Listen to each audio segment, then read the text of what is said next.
Good morning, everyone. We're here in Quartzsite. It's December 23rd, 2023.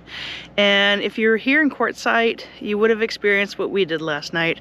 And it was quite the rainstorm, if you will. So much so that we were not only under aerial flood watch, but we also ended up with emergency alerts on our phone for flash flood warning.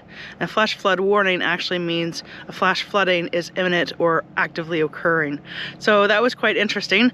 The water got quite high last night in the washes and everywhere else, and then of course most of it fell over the course of the night, so we couldn't capture all of it.